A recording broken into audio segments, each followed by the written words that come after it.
Good morning, children. Today's lesson, The Portrait of a Lady, for class 11. The summary, children. In The Portrait of a Lady, Khushwant Singh has given an account of his grandmother. It's a beautiful story. Yes, throughout the story, he talks about his grandmother, his relationship with his grandmother. Yes, it was a very sweet relationship of grandmother and grandson. He draws a lifelike portrait. She was very old. Her face was wrinkled. Yes, old people, it is very natural. Her hair was white. It was hard to believe that once she had been young and pretty. So now Khushwant Singh finds it difficult to believe that once grandmother was very beautiful. Yes, because she was young at that time. His grandfather's picture hung above the mantelpiece in the drawing room. So he wore a big turban. He had that stern sort of a look, very strict.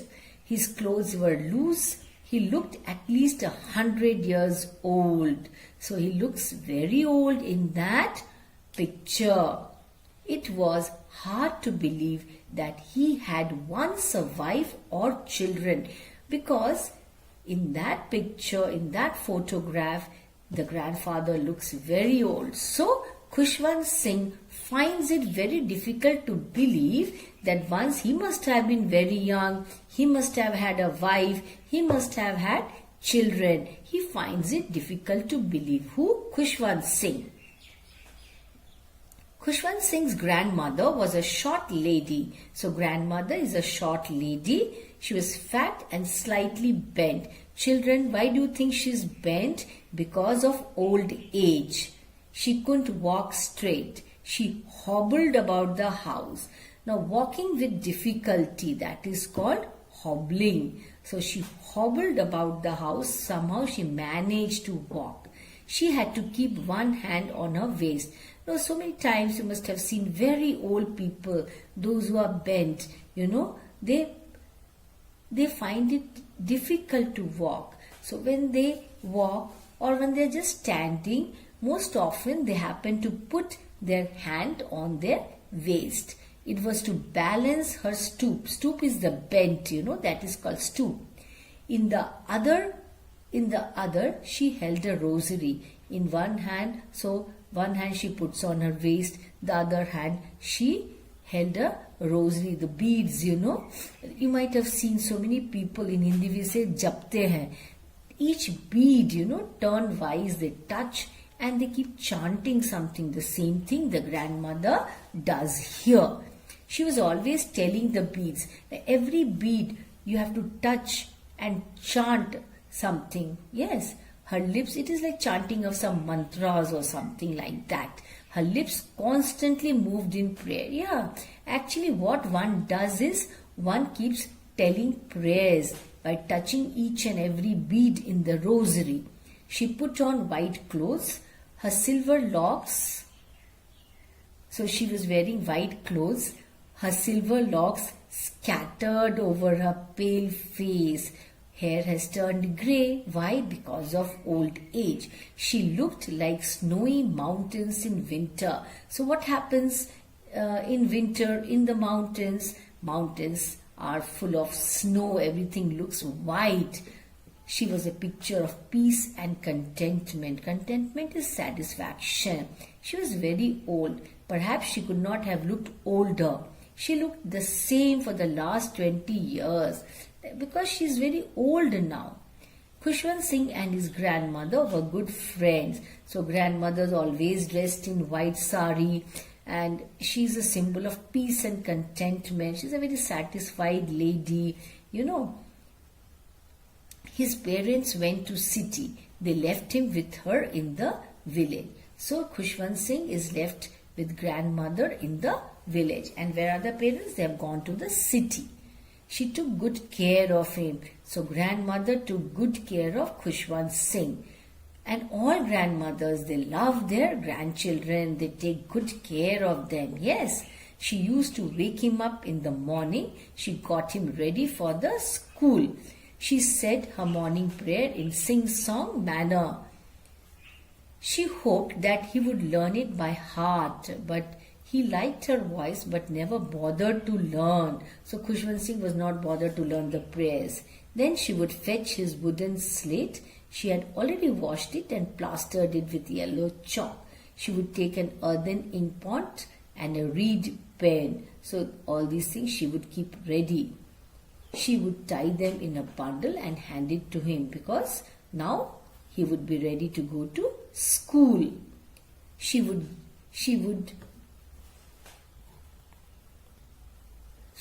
give him a thick stale chapati.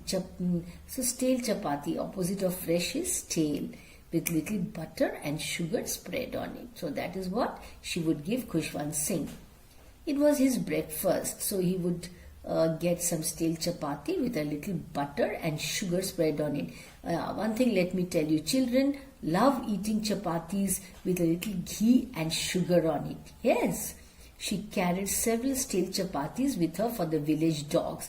She was very fond of birds and animals. His grandmother always went to school with him. The school was attached to the temple. The priest taught children the alphabet and the morning prayer.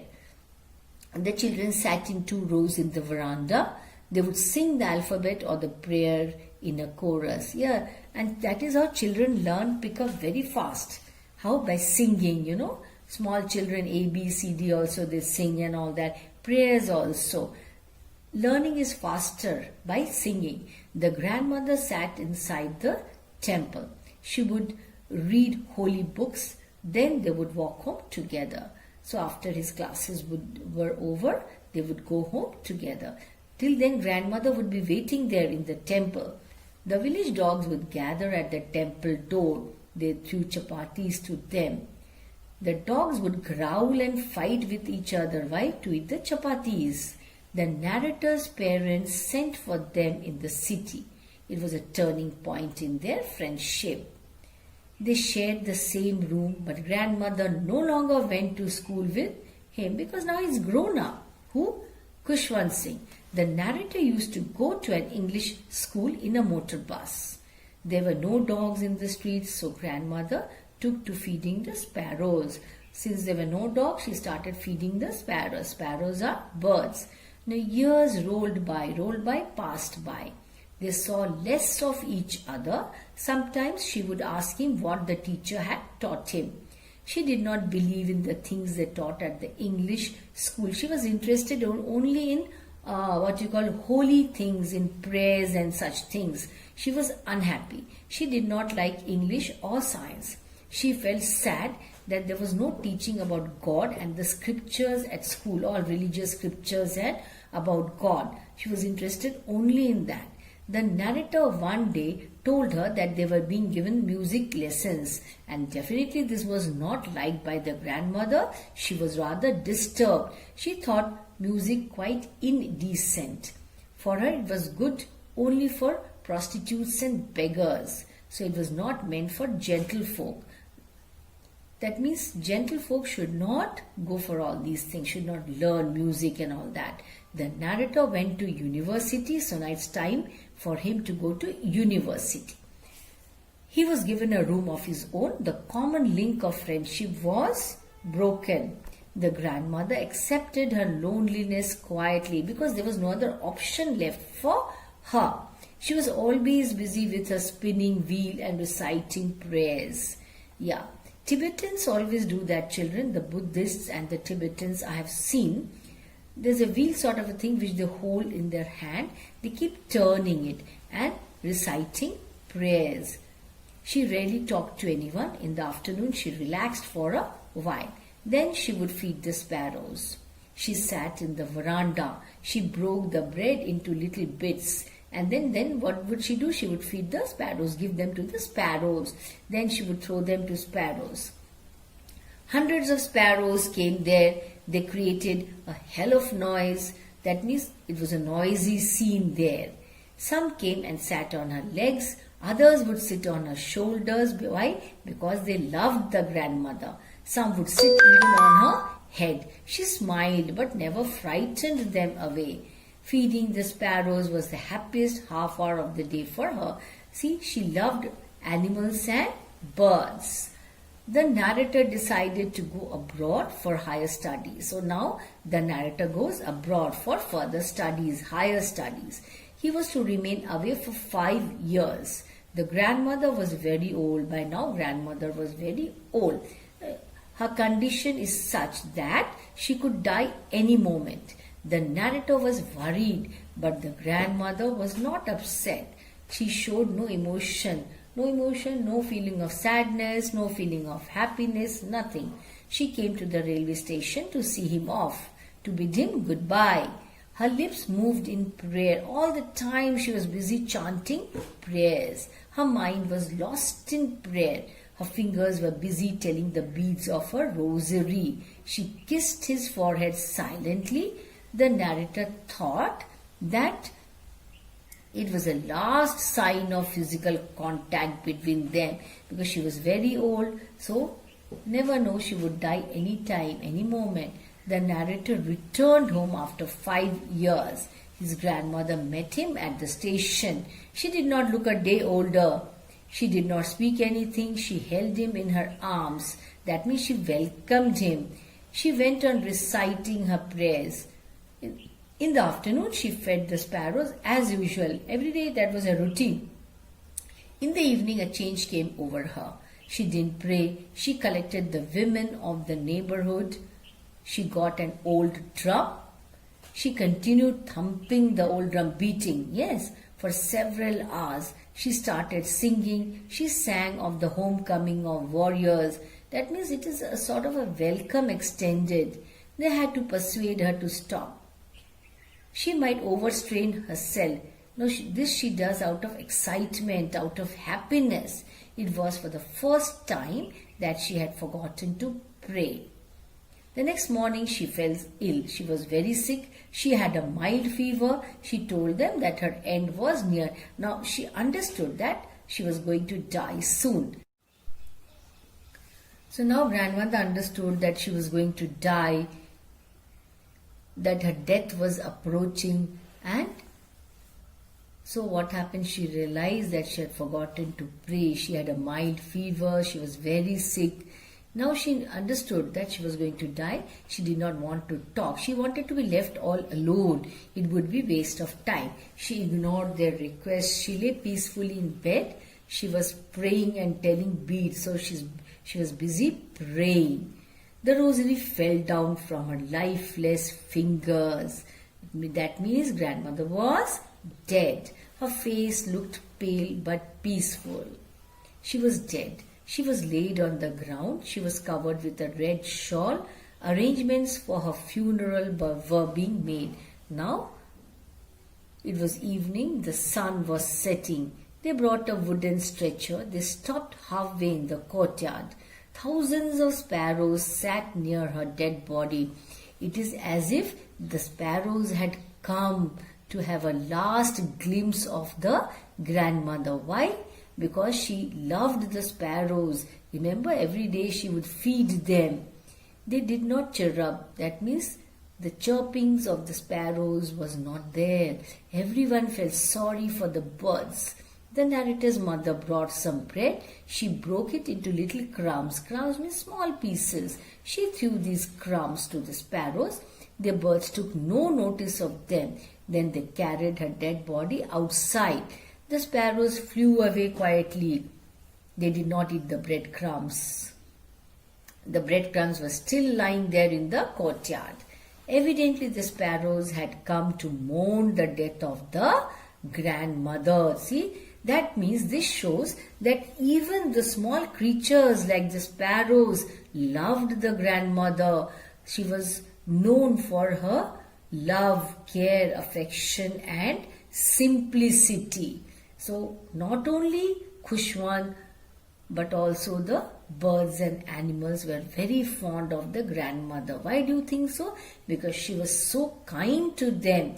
Remember, every day she would feed the sparrows, and earlier when Kushwan was small, she used to accompany him to school.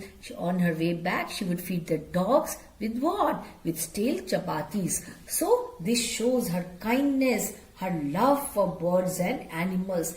That is the reason sparrows had come to mourn the death of the grandmother. How does the author describe his grandmother?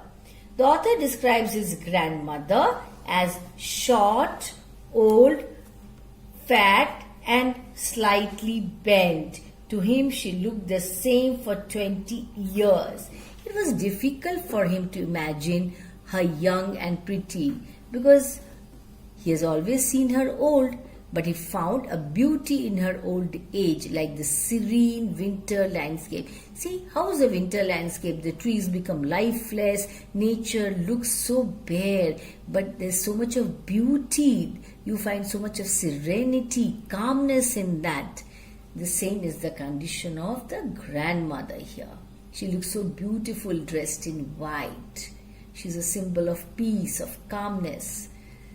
Next question, how does the author react to the idea of the grandmother being young at a point of time and playing games?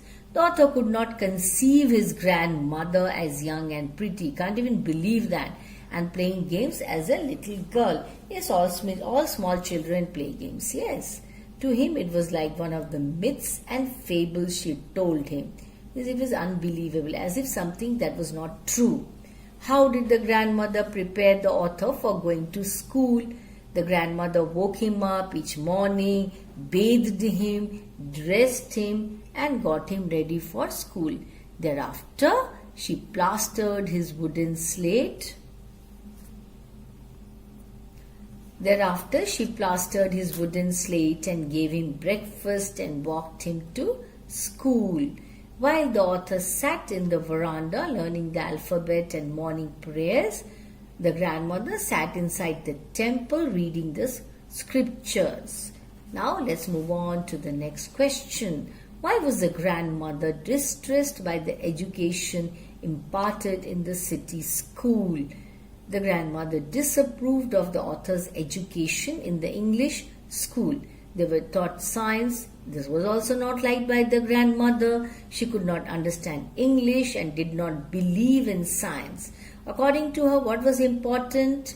Yes, to be taught about God, the Holy Scriptures. It made her unhappy that they were not taught about God.